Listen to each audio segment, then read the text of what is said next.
Welcome to news.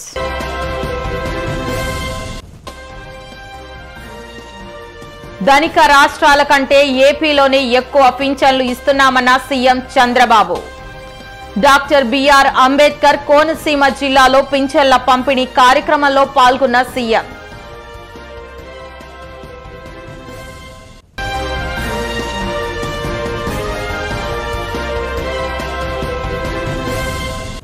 మాజీ CM Jaganmohan Reddy పాలనలో రాష్ట్రాన్ని అప్పుల పాలు చేశారని ఎమ్మెల్యే గద్దె రామ్మోహన్ విమర్శ.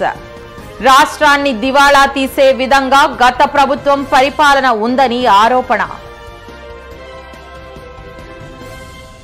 ధనిక రాష్ట్రాల కంటే ఏపీలోనే ఎక్కువ పింఛన్లు ఇస్తున్నామని సీఎం చంద్రబాబు వ్యాఖ్యానించారు.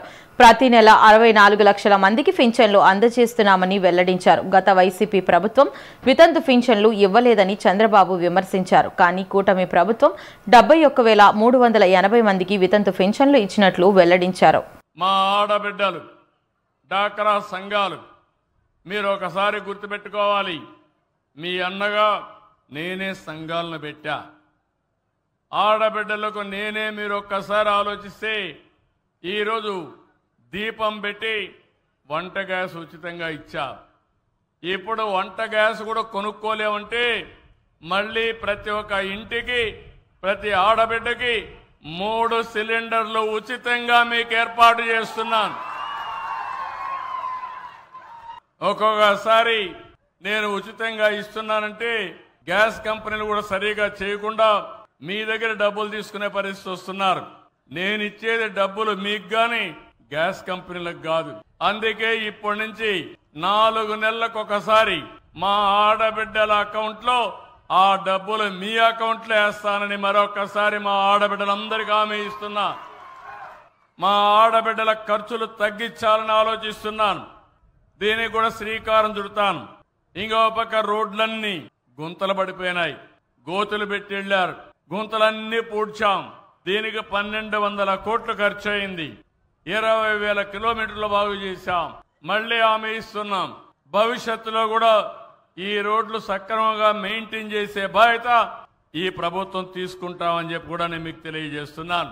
మత్స్యకారులు చాలా ఇబ్బందుల్లో ఉన్నారు. 217 జీవో తెచ్చారు వాళ్ళ పొట్టగొట్టడానికి. ఈ రోజు ఆ జీవోను రద్దు చేశాం.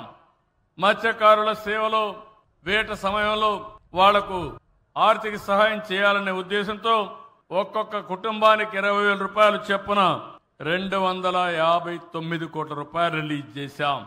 ప్రతి ఒక్కరికి పేదవాళ్ళకి కడుపు నిండా తిండి పెట్టడానికి ఆ రోజు అన్నా క్యాంటీన్లు తెచ్చాం. ఈ రోజు మీరు గుర్తుపెట్టుకోవాలి, మన నాయకుడు ఎన్టీ రామారావు గారు మొట్టమొదటిసారిగా టీటీడీలో అన్నదాన కార్యక్రమాన్ని ప్రారంభించారు. ఈ రోజు ఆ కార్యక్రమం చాలా బ్రహ్మాండంగా జరుగుతా ఉంది. దాన్ని స్ఫూర్తిగా తీసుకుని నేను అన్నా క్యాంటీన్ పెడితే దాన్ని కూడా మూసేసే పరిస్థితికి వచ్చారు. ఈ రోజు 203 అన్నా క్యాంటీన్లు పెట్టాం. అవసరమైతే ప్రతి ఒక్క నియోజకవర్గంలో ఒక అన్నా క్యాంటీన్ ఉంటుందని మరొక్కసారి మీ అందరికీ హామీ ఇస్తున్నా. ఈరోజు ఫేర్ ప్రైస్ షాపులు ఉన్నాయి. ఫేర్ ప్రైస్ షాపుల ద్వారా మనకు నిత్యావసర వస్తువులన్నీ ఇస్తున్నాం. వీళ్ళు వచ్చి దగ్గర 2,000 కోట్ల రూపాయల పైన అప్పులు చేసి ఎండి అని పేరు పెట్టి ఏదో ఇంటింటికి రేషన్ ఇస్తామని వీళ్ళు ఇష్టం వచ్చినప్పుడు వచ్చి రోడ్డు మీద నిలబెట్టుకుని అందరినీ పరిగెత్తరమ్మని చెప్పే పరిస్థితికి వచ్చారు. ఎవరు అడిగారని చెప్పి అడుగుతున్నాం. అవసరమైతే మీకు చేతనైతే దివ్యాంగులు ఉంటారు, వృద్ధులుంటారు, వాళ్ళ ఇండ్లకు మనమే పోయి తీసుకుపోయి ఇద్దాం, డోర్ డెలివరీ ఇద్దాం. వాళ్ళు ఇంట్లో ఎప్పుడుంటారో కనుక్కొని అప్పుడే ఇద్దాం. అందుకే ఈ నెల 1 నుంచి నూతన విధానాన్ని ఏదే దుకాణాల ద్వారానే మీకు రేషన్ ఇప్పించే బాధ్యత నాదని మరొకసారి మీకు హామీ ఇస్తున్నా. దీనివల్ల మీరు ఎప్పుడైనా వెళ్ళొచ్చు. రేపటి నుంచి మీరు ఫ్రీగా ఉన్నప్పుడు వెళ్ళి తెచ్చుకుంటారు. ఎవరైతే తెచ్చుకోలేని వాళ్ళు ఉంటారో వాళ్ళ ఇండ్లకు మాత్రం నేరుగా డోర్ డెలివరీ ఇప్పించే విధానాన్ని కూడా ఏర్పాటు చేశాం. దివ్యాంగులు ఉంటారు, మీ ఇంటికి వస్తుంది. వృద్ధులు ఉంటారు, మీ ఇంటికి వస్తుంది. అలాంటి ప్రోగ్రెసివ్ పాలసీలు కావాలి కానీ డబ్బులు కొట్టేసి డబ్బులు కొట్టేసే పనులు చేయకూడదు. దీంట్లో ఏం చేశారు తెలుసా? మీరు గుర్తుపెట్టుకోవాలి. పేరు డోర్ డెలివరీ వాహనాలు. ఈ వాహనాల్లో బియ్యం తీసుకుపోవడం, రోడ్డు మీదనే ఇచ్చినట్టు ఇచ్చి మళ్ళా బియ్యం తీసుకొని నేరుగా కాకినాడ పోర్టుకు వస్తుంది. ఎంత కరుడు గట్టిపోయారంటే ఈ దుర్మార్గులు వేల కోట్ల రూపాయలు ఖర్చు పెట్టే మాఫియా తయారైపోయారు. రాజకీయ నాయకులు కొనే పరిస్థితికి వచ్చారు, ఆఫీసర్లు కొనే పరిస్థితికి వచ్చారు, మాఫియాలుగా తయారైపోయారు. నేను ఒకటే చెప్తున్నా, నాకు అన్ని తెలుసుకుని చెప్పడంలో ఇక్కడ వాళ్ళ కొవ్వు ఎంత ఉందంటే నా దగ్గర కూడా వచ్చే పరిస్థితికి వస్తున్నారు. కాబట్టి వార్నింగ్ ఇస్తున్నా, మాఫియాలు జాగ్రత్తగా ఉండండి. ఎవ్వడు మిమ్మల్ని కాపాడలేడు. మీ పని మీరు చేయండి. అవసరమైతే మా వాళ్ళకు రైస్ వద్దనుకుంటే నేను వాళ్ళకి కావాలి డబ్బులే కావాలని డీబీటీ కింద వేస్తా, మీ అకౌంట్లో వేస్తా. ఆ దుకాణంలో మీకు నచ్చిన నిత్యావసర వస్తువులు మీరు కొనుక్కోవచ్చు. కావాలంటే బియ్యం కొనుక్కోండి, లేకపోతే ఇంకొక పక్కన పోతే మీకు కావాలంటే చక్కెర కొనుక్కోండి, తెను బండారాలు కొనుక్కోండి, గోధుమలు కొనుక్కోండి, కూరగాయలు కొనుక్కోండి. నాకు ఏం బాధ లేదు. కానీ పేదవాడికి ఇచ్చే డబ్బులు పేదవాడికి చేరాలి. మధ్య దళారులు ఉంటే మాత్రం, దళారీలు మాఫియాలుగా తయారై డబ్బులు పెట్టి చేస్తే మాత్రం మీకు ఈ రాష్ట్రంలో చోటు లేదని మరొక్కసారి హెచ్చరిస్తున్నా. వేల కోట్ల రూపాయలు. ఆశ్చర్యం వేస్తుంది నాకు ఇవన్నీ చూసినప్పుడు. అంటే ఈ రాష్ట్రానికి ఒక నేర చరిత్రలో వచ్చేసి ఏం చేస్తున్నారంటే నేరాలు ఘోరాలు చేసి దానికి ముసుగు రాజకీయం, ఎంతో పైన రాజకీయం ముసుగేస్తున్నారు. అందుకే నేను చెప్పాను, ఆర్థిక నేరస్తులు చాలా ప్రమాదం. టెర్రరిస్టు వీళ్ళు, ఆర్థిక ఉగ్రవాదులు వీళ్ళంతా. వీళ్ళు సమాజాన్ని అతలాకుతలం చేయాలనుకుంటున్నారు. వీళ్ళ ఆటలు సాగనీయకుండా చేస్తామని చెప్పి నేను మీకు తెలియజేసుకుంటూ, మాజీ సీఎం జగన్మోహన్ రెడ్డి పాలనలో రాష్ట్రాన్ని అప్పుల పాలు చేశారని ఎమ్మెల్యే గద్దె రామ్మోహన్ విమర్శించారు. రాష్ట్రాన్ని దివాళా తీసే విధంగా గత ప్రభుత్వం పరిపాలన చేసిందని ఘాటు వ్యాఖ్యలు చేశారు. ఈ విధ్వంస పాలన నుంచి చంద్రబాబు నాయుడు ప్రభుత్వాన్ని మరల గాడిలో పెడుతున్నారని, రాష్ట్రాన్ని అభివృద్ధి చేయడానికి అహర్నిశలు కృషి చేస్తున్నారని చెప్పుకొచ్చారు. ప్రతి సంవత్సరం 250 రూపాయలు చొప్పున మరి నిజంగా పెంచాలని చిత్తశుద్ధి ఉంటే, పేదల మీద ప్రేమ ఉంటే ఆయన గెలవగానే కనీసం 250 పెంచాలి. గెలిచిన 2 సంవత్సరాలు పెంచాడు 250. ఇక దిగిపోయే ముందు ఇంకో 250 పెంచాడు. అంటే ఆ చిత్తశుద్ధి చెప్పడాన్ని నేను మీ అందరు కూడా మనవి చేసుకుంటున్నాను. ఎందుకంటే 2014లో అనేకమైన ఆర్థిక ఇబ్బందులున్నా 200 రూపాయల పెన్షన్ని 1000 రూపాయలు పెంచుతానన్నారు. మొట్టమొదటి రోజున గెలిచిన మొట్టమొదటి సంతకం పెట్టి మొట్టమొదటి నెలలోనే 1000 రూపాయలు పెంచడం జరిగింది. ఆ తర్వాత అడగకుండా 2000 చేయటం జరిగింది. సో ఈ రోజున 3000, 4000 చేయటమే కాకుండా వికలాంగులకి ఎంత తీరని అన్యాయం గత ప్రభుత్వం చేసిందో ప్రతి ఒక్కరు కూడా ఆలోచన చేయాలి. ఇప్పుడు కూడా పెన్షన్లు పెట్టిన దగ్గర నుంచి సామాన్యమైన పెన్షన్ల కంటే వికలాంగులకి కొంచెం ఎక్కువ ఇవ్వటం జరిగేది. 2014-15లో 2000 రూపాయలు మామూలు పెన్షన్లు అయితే, వితంతువులు కానీ వృద్ధులు కానీ పెన్షన్లు అయితే వికలాంగులకి 3000 ఇవ్వటం జరిగింది. ఇప్పుడు 5 సంవత్సరాలు 3000 పెన్షన్ ₹1 కూడా ఎక్కడా పెంచలేదు. ఇవాళ 3000 రూపాయల పెన్షన్ని 6000 నారా చంద్రబాబు నాయుడు గారు చేయడం జరిగింది. అంటే వికలాంగులంటే ఎంత ప్రేమ చంద్రబాబు గారికి ఉంది, ఎంత వ్యతిరేకత జగన్మోహన్ రెడ్డి గారికి ఉందో మనం ఆ పాయింట్ని బట్టి చెప్పచ్చు. నిజంగా వికలాంగులంటే అనేక విధాలుగా ఇబ్బందులు పడే వాళ్ళు దివ్యాంగులు అంటారు. వాళ్ళు ఏమీ సొంతంగా ఏం చేసుకోలేరు. ఎవరో వాళ్ళు ఆసరా ఉండాలా, ఎవరో వాళ్ళు సహాయం ఉండాలి. ప్రభుత్వం తప్ప ఎవరు ఆదుకోలేరు వాళ్ళని. అలాంటి ప్రభుత్వం వాళ్ళకి పైసా పెన్షన్ పెంచకుండా చేసిన జగన్మోహన్ రెడ్డి గారు అయితే ఈ రోజున 3000 రూపాయల నుంచి 6000 చేశారు. అంతేకాదు 100% వికలాంగులైన వాళ్ళకి 15,000 రూపాయలు చేయటం జరిగింది. జబ్బులతో బాధపడుతున్న వారికి, దీర్ఘకాలిక జబ్బులు, క్యాన్సర్ కావచ్చు, లేకపోతే పక్షవాతం కావచ్చు, లేకపోతే టీబీ కావచ్చు, అలాంటి జబ్బులతో బాధపడే వాళ్ళకి 10,000 రూపాయలు చేయటం జరిగింది. అంటే మనకి ఆర్థికమైన ఇబ్బందులు అనేక ఉన్నా కూడా కొందరిని ఆదుకోవాల్సిన బాధ్యత ప్రభుత్వం మీద ఉంది. అది తెలిసిన వ్యక్తి నారా చంద్రబాబు నాయుడు గారు. కేవలం ఓట్లు దండుకోవటానికి మభ్యపెట్టి, ప్రజల్ని మభ్యపెట్టి, వాళ్ళకి ఏదో ఆశ చూపించి వాళ్ళ దగ్గర ఓట్లు దండుకొని తను సొంతంగా సంపాదన కోసం రాజకీయం, రాజశేఖర రెడ్డి గారు కానీ జగన్మోహన్ రెడ్డి గారు కానీ వాళ్ళ కుటుంబ సంపాదన కోసం రాజకీయం చేసినట్టుంది. ఎందుకంటే ఆ రోజున రాజశేఖర రెడ్డి గారు ముఖ్యమంత్రి అయిన నాటికి ₹1,00,000 అప్పు దొరక ఇబ్బంది పడుతున్నారని చెప్పి ఆయన రాసిచ్చాడు. ఆయనకున్న ఆస్తులన్నీ కూడా ఆదాయం ₹1,00,000 ఆదాయం అని రాయించారు సంవత్సరానికి. మరి అలాంటి 2,000 కోట్లు 3,000 కోట్లు 10,000 లోపు రాశారంటే అక్కడే తెలిసిపోతుంది ఏ విధంగా అక్రమ సంపాదన చేశారండి. సో వాటి జోలికి పోదలుచుకోవాలా. ఈ రోజున సమాజంలో ఉన్న అవసరాలని తీర్చడానికి అన్ని విధాల రాష్ట్రాన్ని అభివృద్ధి పరచడానికి అభివృద్ధి చేస్తేనే రాష్ట్రం ఆ వచ్చే వనరుల ద్వారా వచ్చే ఆదాయం ద్వారా పేదల సంక్షేమం కలుగుతారు. అందువలన పోయినసారి అభివృద్ధి అనేది చేయటం తెలియక జగన్మోహన్ రెడ్డి గారు అప్పులు చేసి మనకు సంక్షేమాలు కొన్ని ఇచ్చాడు, కొన్ని మభ్యపెట్టాడు. పెట్టడం వలన ఇవాళ రాష్ట్రం దివాళా స్థితికి వెళ్ళిపోయింది. అదృష్టవశాత్తు మరలా ప్రజలు చంద్రబాబు గారిని ఎన్నుకున్నారు కాబట్టి మరలా దాన్ని గాడిలో పెట్టి ఆంధ్ర రాష్ట్రం యొక్క ప్రగతిని, మరి ఆంధ్ర రాష్ట్రం యొక్క విధానాన్ని మరలా ప్రపంచానికి చూపుతున్న వ్యక్తి నారా చంద్రబాబు నాయుడు గారు. ఓ పక్కన పోలవరం కానివ్వండి, ఓ పక్కన అమరావతి కానివ్వండి, అదేవిధంగా అనేకమైన కంపెనీలను ఇన్వైట్ చేయడంలో కానివ్వండి, అన్నీ కూడా సక్సెస్ అయ్యి ఇవాళ వనరుల అభివృద్ధి పరుచుకొని సంక్షేమ కార్యక్రమాలు ఇవ్వడం జరుగుతూ ఉంది. ఈ నెలలో అమ్మకి వందనం అనే బహుత్తరమైన కార్యక్రమం, తల్లికి వందనం అనే బహుత్తరమైన కార్యక్రమం ఈ నెలలో మొదలవుతూ ఉంది. ఎంతమంది పిల్లలు ఉంటే అంతమందికి 15,000 ఇస్తా అని చెప్పారు. అదేవిధంగా ఇవ్వడం జరుగుతోంది. దాంతో మిగతా కార్యక్రమాలన్నీ కూడా ఆగస్టు 15వ తారీఖున మహిళలకి ఉచిత బస్సు ప్రయాణం, ఇవన్నీ కూడా ఒకటొకటి స్టెప్పుల వారీగా చేసుకుంటూ ముందుకు వెళ్తూ ఉన్నారు. ప్రజలు కూడా ఓర్పుతో వాళ్ళు చెప్పే ప్రతిపక్షాలు చెబుతారు, ఎవరి ప్రతిపక్ష బాధ్యత అనేకమైన అబద్ధాలు చెప్పొచ్చు, లేకపోతే మనని మభ్య పెట్టడానికి రకరకాల మాటలు చెప్పొచ్చు. కానీ వాస్తవ పరిస్థితులు, రాష్ట్రంలో ఉన్న పరిస్థితులన్నీ కూడా తెలుసుకుని, గతంలో ఇసుక దొరికేది కాదు, ఇవాళ ఇసుక ఉచితంగా దొరుకుతుంది. నిర్మాణ కార్మికులు కొంత ఉపాధి దొరుకుతుంది. ఇంకా కూడా మొదలవ్వాల్సిన అవసరం ఉంది. ఎందుకంటే ఆ షాక్ నుంచి ఇంకా ప్రజలు అన్నీ కూడా సరి చేసుకుని ముందుకు వెళ్ళడానికి సమయం పట్టుద్ది. ఏదేమైనా కూడా అన్ని కోణాల్లో అందరినీ అది కూడా చేసే ప్రయత్నానికి చంద్రబాబు గారికి మీరు అందరూ సహకరించాలని మీ ద్వారా కోరుతా ఉన్నాను. ఎన్డీఏ కూటమి ప్రభుత్వం అధికారంలోకి వచ్చిన తర్వాత దివ్యాంగులకు ఆశించిన స్థాయి కన్నా ఎక్కువ మేలు జరిగిందని వీర వసంత దివ్యాంగుల సంక్షేమ సంఘం అధ్యక్షుడు మల్లెల లక్ష్మీనారాయణ పేర్కొన్నారు. పింఛను 2 రెట్లు పెంచడం, సదరు సర్టిఫికేట్ సంవత్సరంలో అన్ని రోజులు ఇచ్చేలా వెసులుబాటు ఇవ్వడం వంటి అనేక మంచి కార్యక్రమాలు చేశారని చెప్పారు.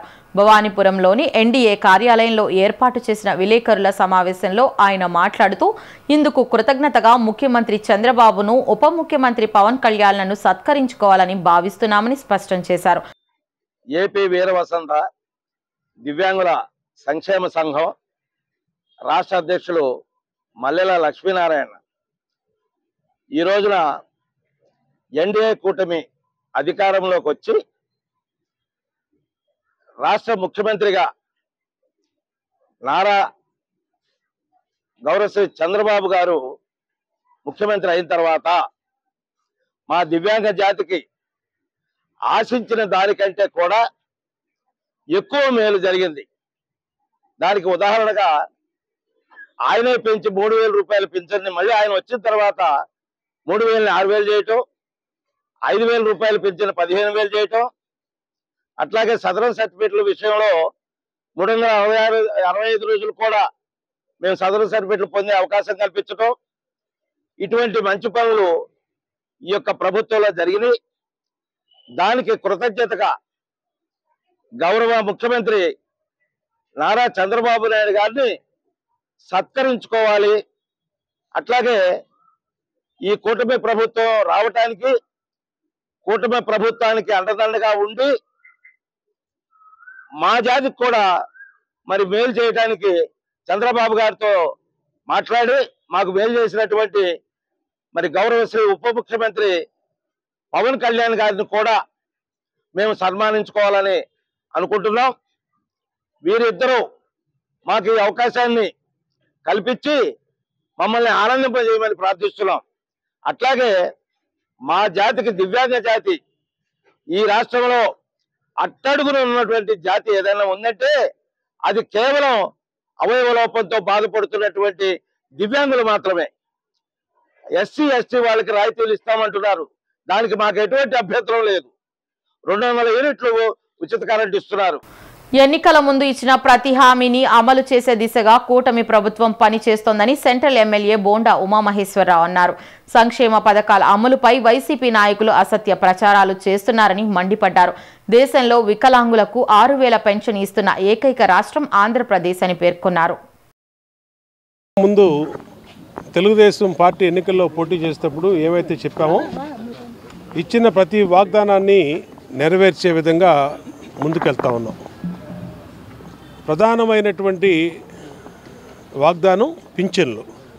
పేదవాళ్ళకి, వృద్ధులకి, వితంతువులకి 3,000 రూపాయలు ఇచ్చే పింఛన్లు 4,000 చేస్తామని చెప్పాం. అధికారంలోకి వచ్చినాక ఏప్రిల్ నెల, మే నెల, జూన్ నెల కలిపి జూలైలో 7 నెలలు పెన్షన్లు ఇచ్చాం. అంతేకాకుండా వికలాంగులకి 3,000 ఇచ్చే పింఛన్లు 6,000 చేస్తామని చెప్పాం. 6,000 రూపాయలు చేసాం. భారతదేశంలోనే ఎక్కడ వికలాంగులకు 6,000 పింఛన్ లేదు. భారతదేశంలోనే 4,000 పింఛన్ ఇచ్చే రాష్ట్రం ఎక్కడా లేదు. మొట్టమొదటిది ఆంధ్రప్రదేశ్. అంటే పేదవాళ్ళకి అంత అండగా ఉన్నాం. అలాగే ఇచ్చిన వాగ్దానం ప్రకారం 3 గ్యాస్ బండ్లు ప్రతి మహిళకి ఇస్తాను. ఈ నెల నుంచి మిగిలినటువంటి అమ్మఒడి గత ప్రభుత్వం ఒకరికే ఒక బిడ్డగా ఇచ్చేది. ఇవాళ ఈ ప్రభుత్వం ఎంతమంది పిల్లలు చదువుకుంటే అంతమంది పిల్లలకి 15,000 రూపాయలు చొప్పున ఇస్తున్నాం. దానికి కూడా 15,000 రూపాయలు చొప్పున జూన్ నెల నుంచి ఇవ్వబోతా ఉన్నాం. అలాగే జూలై నెలలో 18,000 రూపాయలు మా చెల్లెమ్మల ఖాతాలో వేస్తామని చెప్పాం. జూలై నెలలో 18,000 రూపాయలు వేయబోతా ఉన్నాం. ఆగస్టులో ఉచితంగా మహిళలకి బస్సు ప్రయాణం పెట్టబోతా ఉన్నాం. ఇచ్చిన ప్రతి వాగ్దానాన్ని నెరవేరుస్తూ గతంలో వైసీపీ ఏం చెప్పిందంటే తెలుగుదేశం అధికారంలోకి వస్తే పింఛన్లు పెంచదు, పింఛన్లు ఇంటికి వచ్చి ఇవ్వదని చెప్పి. ఇవాళ ఒక ఎమ్మెల్యే, ఒక అధికారులు, ఒక పార్టీ నాయకులు ఇంటింటికి తిరిగి డోర్ టు డోర్ పింఛన్లు ఉదయమే డెలివరీ చేస్తూ ఉన్నాం. అంటే 6 గంటలకల్లా పింఛన్లు ఇస్తూ, అది కూడా ఇంటికి తీసుకొచ్చి ఇస్తూ, ఎక్కడా కూడా ₹1 తగ్గకుండా గతంలో ఏ విధంగా వచ్చింది, ఏమైనా ఇబ్బందులు ఉన్నాయా అని వాళ్ళ దగ్గర నుంచి విజ్ఞతలు తీసుకుని చేస్తూ ఉన్నాం. మళ్ళా వితంతు ఒంటరి మహిళా పింఛన్లు కూడా పునరుద్ధరిస్తూ ఉన్నాం. ఈ నెలలో జూన్ నెలలో కొత్త వితంతు స్పౌస్ పెన్షన్స్ రివైవ్ చేసాం. దాంతో ఎవరైతే రీసెంట్గా భర్తలు చనిపోయారో, ఎవరైనా గత 11 నెలల్లో భర్త చనిపోయారో ఉన్న వాళ్ళందరికీ కూడా మొదటగా పింఛన్లు మంజూరు చేయబోతూ ఉన్నాం. అట్లాగే ఒంటరి మహిళలు కూడా త్వరలోనే పింఛను గత ప్రభుత్వం ఉన్నప్పుడు ఇచ్చేది, ఇప్పుడు ఒంటరి మహిళలకు పింఛన్ ఇవ్వట్లా, అది కూడా ఇవ్వబోతూ ఉన్నాం. రద్దయిన ప్రతి పింఛన్ని మళ్ళా దాన్ని పరిశీలిస్తాం, దాన్ని రివ్యూ చేస్తాం. ఎందుకు రద్దు చేశారు, ఏ కారణాలతో రద్దు చేశారు చూసి వాళ్ళకు కూడా న్యాయం చేస్తాం, తెలియజేస్తాం. ఆంధ్రప్రదేశ్ రాష్ట్రంలో 50 లక్షల పైబడి జనాభా ఉన్న వెలమ సామాజిక వర్గానికి ఆర్థిక, సామాజిక విభిన్న రంగాల్లోనూ నామినేటెడ్ పోస్టుల్లోనూ తగిన ప్రాధాన్యత కల్పించాలని ఆంధ్రప్రదేశ్ వెలమ సంక్షేమ సంఘం రాష్ట్ర వ్యవస్థాపక అధ్యక్షుడు లగుడు గోవిందరావు ప్రభుత్వాన్ని డిమాండ్ చేశారు. ఆంధ్రప్రదేశ్ వెలమ సంక్షేమ సంఘం ఆధ్వర్యంలో వెలమ సమస్యలపైన, వెలమల డిమాండ్లపైన పోరాటం చేస్తున్నామని, ఆ క్రమంలోనే త్వరలోనే విశాఖపట్నం వేదికగా వెలమ గర్జన కార్యక్రమాన్ని అందరికీ నమస్కారం. డాక్టర్ లగుడు గోవిందరావు, ఆంధ్రప్రదేశ్ వెలమ సంక్షేమ సంఘం రాష్ట్ర వ్యవస్థాపక అధ్యక్షులు. ఆంధ్రప్రదేశ్ వెలమ సంక్షేమ సంఘం ఆధ్వర్యంలో నేడు విజయవాడ ప్రెస్ క్లబ్ వేదిక వెలమ డిమాండ్లను పరిష్కరించాలని, వెలమ సమస్యలు ఏవైతే ఉన్నాయో, ముఖ్యంగా ఆంధ్రప్రదేశ్ రాష్ట్రంలో 50 లక్షల పైబడి ఉన్నటువంటి వెలమ సామాజిక వర్గానికి ఆర్థిక, సామాజిక విభిన్న రంగాల్లో మరియు నామినేటెడ్ పోస్టుల్లో కూడా తగిన ప్రాధాన్యత రాష్ట్ర ప్రభుత్వం కల్పించాలని, ఆంధ్రప్రదేశ్ రాష్ట్రంలో వెలమ సామాజిక వర్గాన్ని బీసీడీ జాబితా నుంచి బీసీఏ జాబితాలో కూడా మార్చాలని చెప్పేసి కూడా ప్రధానంగా ఎన్నో సంవత్సరాలుగా ఉద్యమాలు చేస్తున్నాం. కాబట్టి ఈ యొక్క రాష్ట్ర ప్రభుత్వం బీసీడీ నుంచి ఏలోకి మార్చాలని చెప్పేసి కూడా ప్రధానంగా డిమాండ్ చేస్తున్నాం. అదేవిధంగా ఆంధ్రప్రదేశ్ రాష్ట్రంలో వెలమ సామాజిక వర్గానికి మహిళలు, వెలమ మహిళలకు వెలమ నేస్తం పథకాన్ని కూడా ప్రవేశపెట్టాలని, వెలమ నిరుద్యోగులకు ఉపాధి అవకాశాలు కల్పించాలని, ప్రధానంగా డిమాండ్ చేస్తూ వెలమ సమస్యలు ఏవైతే ఉన్నాయో ఆ యొక్క సమస్యలను పరిష్కరించాలని చెప్పేసి ప్రధాన ధ్యేయంతో త్వరలోనే విశాఖపట్నం వేదికగా 50 లక్షల మంది జనాభాతో మహావెలమ గర్జన కార్యక్రమం కూడా నిర్వహిస్తున్నామని చెప్పేసి కూడా ఈ యొక్క మీడియా సమావేశంగా మేము పిలుపునిస్తున్నాం. మరి అదేవిధంగా ఈ యొక్క రాష్ట్ర ప్రభుత్వం రాష్ట్రంలో ఒక స్పీకర్గాను అయ్యన్నపాత్రుడు గారికి, అదేవిధంగా రాష్ట్ర మంత్రిగా అచ్చెన్నాయుడు గారికి, అదేవిధంగా కేంద్ర మంత్రిగా రామ్మోహన్ నాయుడు గారికి కూడా సముచిత స్థానం కల్పించినందుకు కూడా వెలమ కుటుంబ సభ్యుల తరపున ఈ యొక్క రాష్ట్ర ప్రభుత్వానికి మేము శుభాభినందనలు తెలియజేస్తున్నాం.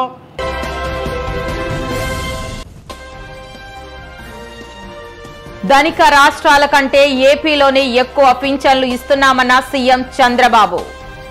డాక్టర్ బిఆర్ అంబేద్కర్ కోనసీమ జిల్లాలో పింఛన్ల పంపిణీ కార్యక్రమంలో పాల్గొన్న సీఎం.